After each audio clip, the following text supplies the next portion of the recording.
Hi. Hi. We're live because it's Wednesday. And that's what we do. We go live on Wednesdays from right here in the Wolf's Den. And we read short stories. And sometimes we have grown up drinks like we may or may not have tonight. Oh my gosh, we've got 5 already. 8.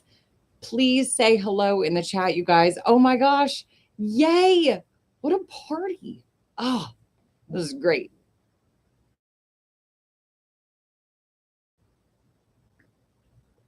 Oh, hello, Sister Bear. I hope everybody at your house is okay. I know it's kind of a rough week. I'm just going to adjust my lighting a little bit. There we go. But yes, everybody, when you get here, say hi, so we can all say hello to each other, because I love when chat gets busy. It is so fun for me to watch. I am in a great mood tonight, and I think probably some of that is my daughter rubbing off on me. We had our nightly little gab session, and she was cracking me up. So, yes, it is our last Hawthorne story of the year. It is not our last Hawthorne story by a long shot, but we we will have some Yule stories next week. And oh no, we lost folks. That's okay. Come back. Come back. Um, I heard it. I heard it when I said it. Um, yeah, next week we'll have some Yule stories. And then the week after that, we have Christmas Eve. So it will be a Christmas story. I don't know which one yet, but there will probably be, there will be an upload on the 21st of a very special, just little short, um, I haven't timed it yet, but I think it's going to be about 6 minutes. So yeah, it'll just be a little one. But yeah, it will be very Christmas.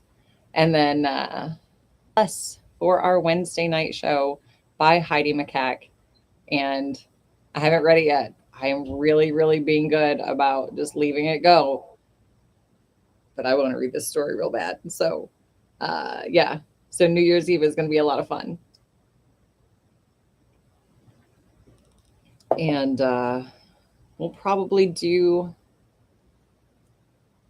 I don't know, we may do themed backgrounds for that. I love our moon. I think it's awesome, and it works really well with what we do. And I think you guys like it. But we may have to do some theme. So we'll see. Yeah, Christmas Eve definitely will read in front of the tree. And so now we're just into my stream of consciousness. So tonight we have Endicott and the Red Cross.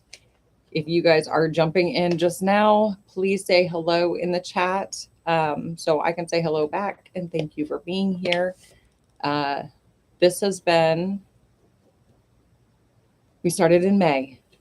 We started doing these readings again, and it has been something that I have had to look forward to every week, and definitely sharing it with you guys has been the best part of this. And going back and looking to see who has watched it later has been great. Hey, Matthew. Hello. I like the sunglasses. Very nice. So we'll get started. This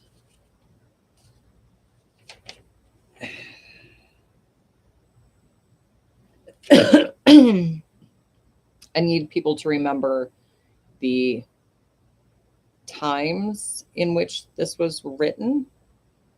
So this was republished in 1837 and 1851. So, and in New England. So we're going to just keep that in mind because there were, but this actually is written, the time period of the story is the 1600s. So there's going to be some descriptions of things at the very beginning that are going to be very archaic. And if you are sensitive to some things, I'm just reading the story. It's a great story, but I just want to preface that a little bit. So yes. Anyway, let's get going with Endicott and the Red Cross. At noon of an autumnal day, more than 2 centuries ago, the English colors were displayed by the standard bearer of the Salem train band, which had mustered for martial exercise under the orders of John Endicott. It was a period when the religious exiles were accustomed often to buckle on their armor and practice the handling of their weapons of war. Since the first settlement of New England, its prospects had never been so dismal. The dissensions between Charles I and his subjects were then, and for several years afterwards, confined to the floor of Parliament.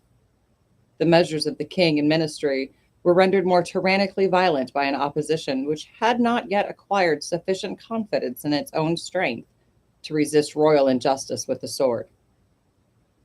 The bigoted and haughty primate Laud, Archbishop of Canterbury, controlled the religious affairs of the realm and was consequently invested with powers which might have brought the utter ruin of the 2 Puritan colonies, Plymouth and Massachusetts. There is evidence on record that our forefathers perceived their danger, but were resolved that their infant country should not fall without a struggle, even beneath the giant strength of the king's right arm. Such was the aspect of the times, when the folds of the English banner, with the Red Cross in its field, were flung out over a company of Puritans. Their leader, the famous Endicott, was a man of stern and resolute countenance, the effect of which was heightened by a grizzled beard that swept the upper portion of his breastplate. This piece of armor was so highly polished that the whole surrounding scene had its image in the glittering steel. The central object, in the mirrored picture, was an edifice of humble architecture, with neither steeple nor bell to proclaim it, what nevertheless it was, the house of prayer. A token of the perils of the wilderness was seen in the grim head of a wolf, which had just been slain within the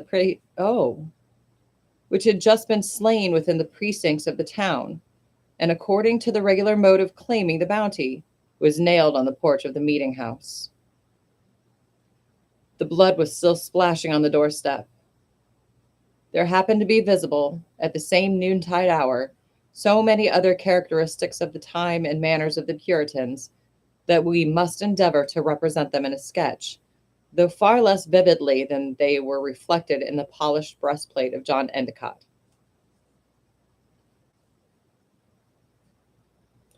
Ooh, I'm going to take a little sip.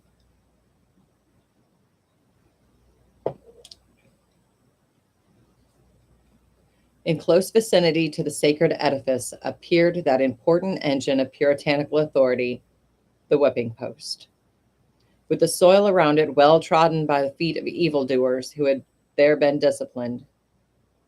At one corner of the meeting house was the pillory, at the other the stocks, and by a singular good fortune for our sketch, the head of an Episcopalian and suspected Catholic was grotesquely encased in the former machine, while a fellow criminal, who had boisterously quaffed a health to the king, was confined by the legs in the latter. Side by side, on the meeting house steps, stood a male and a female figure. The man was a tall, lean, haggard personification of fanaticism, bearing on his breast this label, a wanton gospeler, which betokened that he had dared to give interpretations of Holy Writ, unsanctioned by the infallible judgment of the civil and religious rulers. His aspect showed no lack of zeal to maintain his heterox- hmm, heterodoxies, even at the stake. The woman wore a cleft stick on her tongue, an appropriate retribution for having wagged that unruly member against the elders of the church, and her countenance and gestures gave much cause to apprehend that the moment the stick should be removed, a repetition of the offense would demand new ingenuity in chastising it. Probably. You have mouth in church. That's what happens.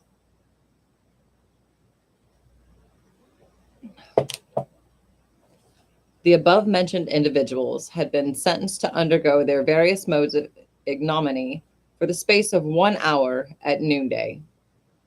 But among the crowd were several whose punishments would be lifelong, some whose ears had been cropped like those of puppy dogs, others whose cheeks had been branded with the initials of their misdemeanors, one with his nostrils slit and seared, and another with a halter about his neck, which he was forbidden ever to take off or to conceal beneath his garments.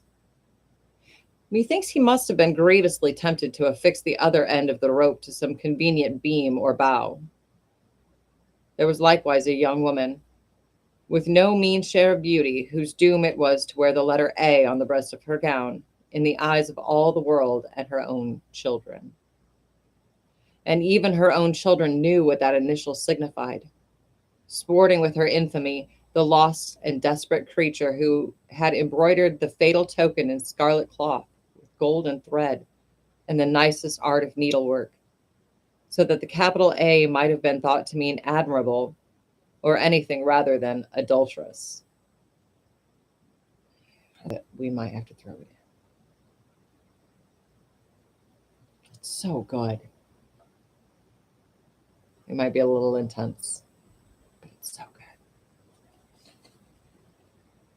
Let not the reader argue from any of these evidences of iniquity that the times of the Puritans were more vicious than our own, when, as we pass along the very street of the sketch, we discern no badge of infamy on man or woman.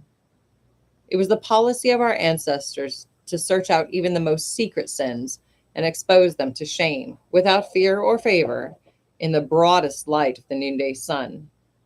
Were such the custom now, perchance we might find materials for a no less piquant sketch than the above.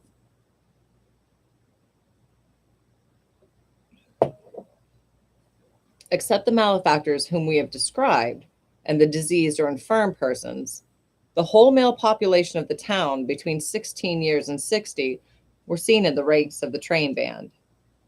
A few stately savages,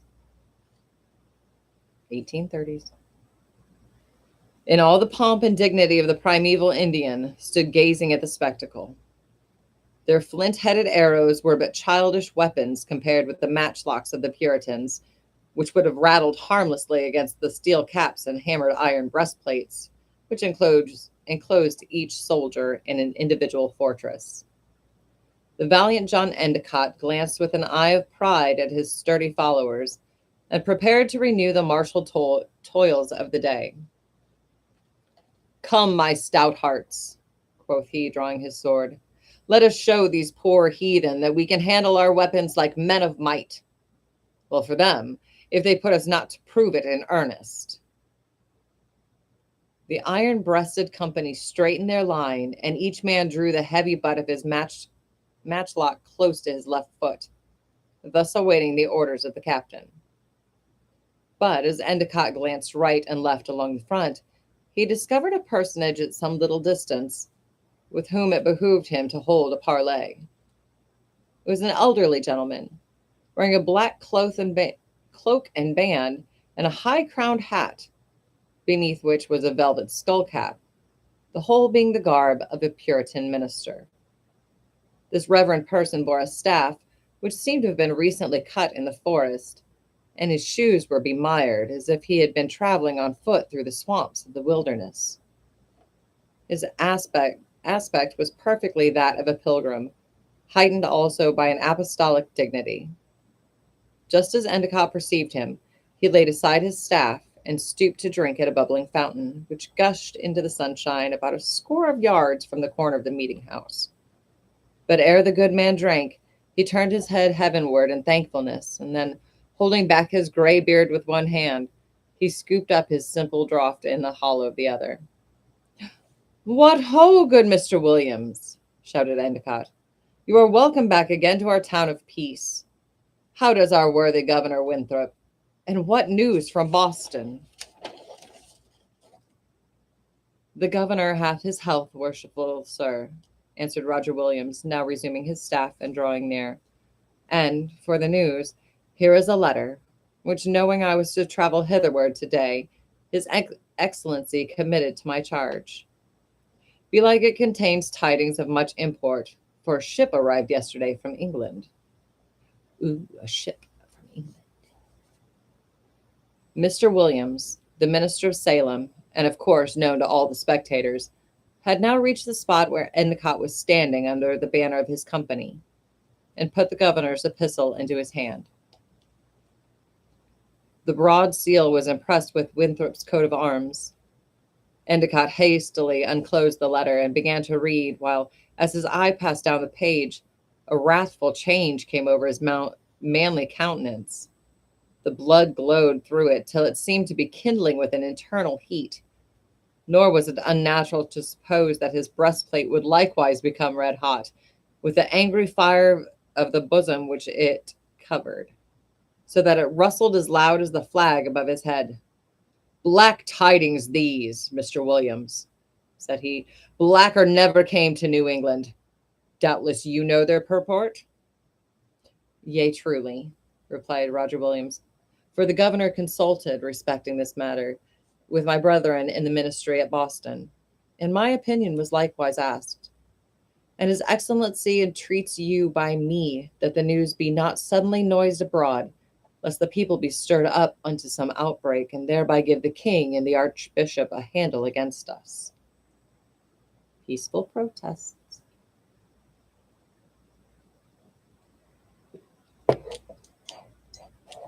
"The governor is a wise man and a meek and moderate," said Endicott, setting his teeth grimly. "Nevertheless, I must do according to my own best judgment. There is neither man, woman, nor child in New England but has a concern as dear as life in these tidings. And if John Endicott's voice be loud enough, man, woman, and child shall hear them. Soldiers, wheel into a hollow square. Ho, good people, here are news for one and all of you." The soldiers closed in around their captain, and he and Roger Williams stood together under the banner of the Red Cross, while the women and the aged men pressed forward, and the mothers held up their children to look Endicott in the face. A few taps of the drum gave signal for silence and attention. "No, you're so cute, Heidi." "Fellow soldiers, fellow exiles," began Endicott, speaking under strong excitement, yet powerfully restraining it. "Wherefore did ye leave your native country? Wherefore, I say, have we left the green and fertile fields, the cottages, or perchance the old gray halls where we were born and bred, the churchyards where our forefathers lie buried? Wherefore have we come hither to set up our own tombstones in a wilderness? A howling wilderness it is. The wolf and the bear meet us within halloo of our dwellings. The savage lieth in wait for us in the dismal shadow of the woods. The stubborn roots of the trees break our plowshares when we would till the earth. Our children cry for bread, and we must dig in the sands of the seashore to satisfy them. Wherefore, I say again, have we sought this country of a rugged soil and wintry sky? Was it not for the enjoyment of our civil rights? Was it not for liberty to worship God according to our conscience?" "Can you call this liberty of conscience?" interrupted a voice on the steps of the meeting house. It was the wanton gospeler. A sad and quiet smile flitted across the mild visage of Roger Williams. But Endicott, in the excitement of the moment, shook his sword wrathfully at the culprit, an ominous gesture from a man like him. What hast thou to do with conscience, thou knave? Cried he. I said liberty to worship God, not license to profane and ridicule him. Break not in upon my speech, or I will lay thee neck and heels till this time tomorrow. Hearken to me, friends, nor heed that accursed rhapsodist. As I was saying, we have sacrificed all things, and have come to a land whereof the old world hath scarcely heard, that we might make a new world unto ourselves, and painfully seek a path from hence to heaven. But what think ye now? This son of a Scotch tyrant, this grandson of a papistical and adulterous Scotch woman, whose death proved that a golden crown clothed not always save an anointed head from the block. Nay, brother, nay, interposed Mr. Williams. Thy words are not meet for a secret chamber, far less for a public street. Hold thy peace, Roger Williams, answered Endicott imperiously. My spirit is wiser than shine, for the bitterness or business now in hand. I tell ye, fellow exiles, that Charles of England and Laud, our bitterest persecutor, archpriest of Canterbury, are resolute to pursue us even hither. They are taking counsel, saith this letter, to send over a governor general, in whose breast shall be deposited all the law and equity of the land. They are minded also to establish the idolatrous forms of the English episcopacy, so that when Laud shall kiss the Pope, he may deliver New England, bound hand and foot, into the power of his master. A deep groan from the auditors, a sound of wrath, as well as fear and sorrow, responded to this intelligence. Look ye to it, brethren, resumed Endicott with increasing energy. If this king and this arch-prelate have their will, we shall briefly behold a cross on the spire of this tabernacle which we have builded, and a high altar within its walls, with wax tapers burning round it at noonday. We shall hear the sacring bell and the voices of the Romish priests saying the mass.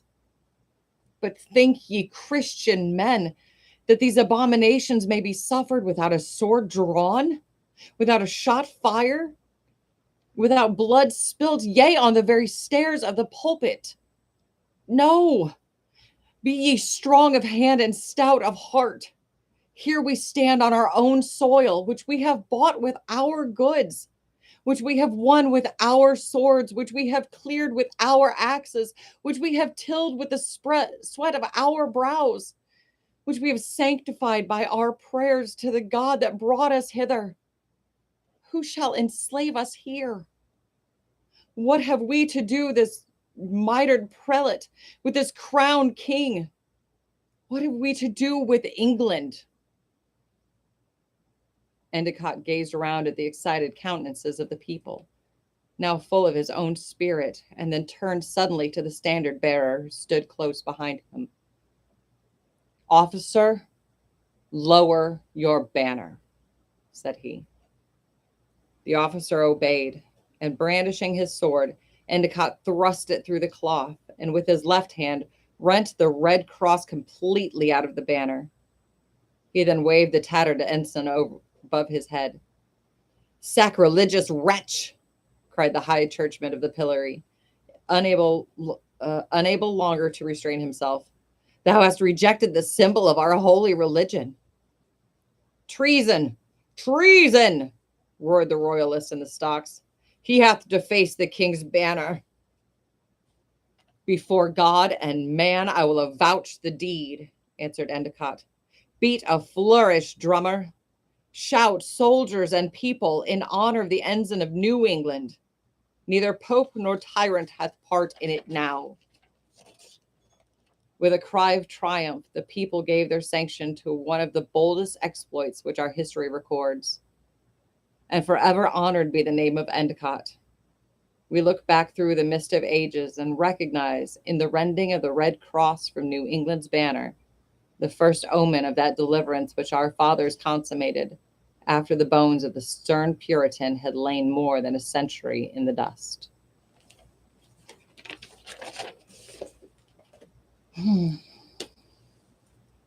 I like that one.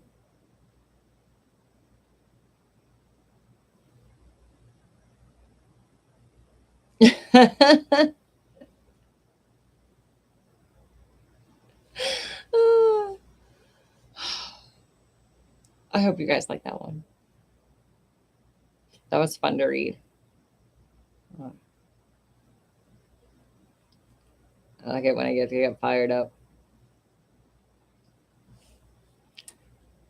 So, with that, I am going to start working on our special. Ooh. I think actually maybe we'll, because I think Yule falls on the 22nd this year. So that's when I will release the little short. So the 22nd. So we'll have some short Yule stories next week. So if you have a favorite one, send it to me. I might dust off some from a couple years ago that we did on Facebook, just because they were really sweet. And then our special on the 22nd, and then Christmas Eve, and then New Year's Eve. And Heidi, how are you going to know if I might just read it. And if I wait until the 26th, my stocking's already done. So there we go.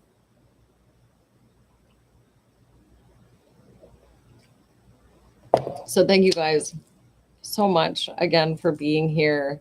As always, please, please, please share the channel, share this video.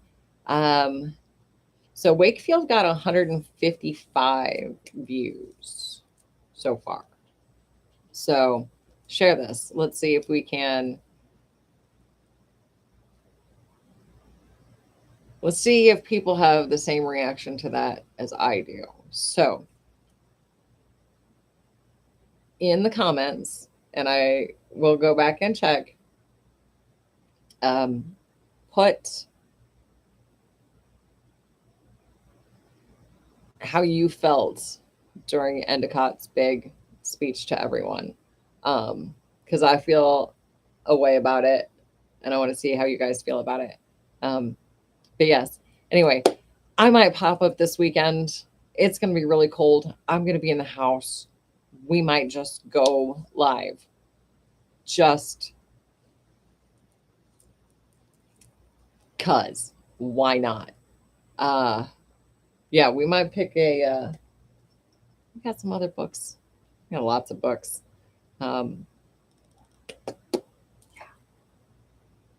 We might pull out something fun this weekend. So stay tuned for that. And yeah, just thank you guys so much for being here. I just really appreciate you guys so much. And I will see you for sure next Wednesday.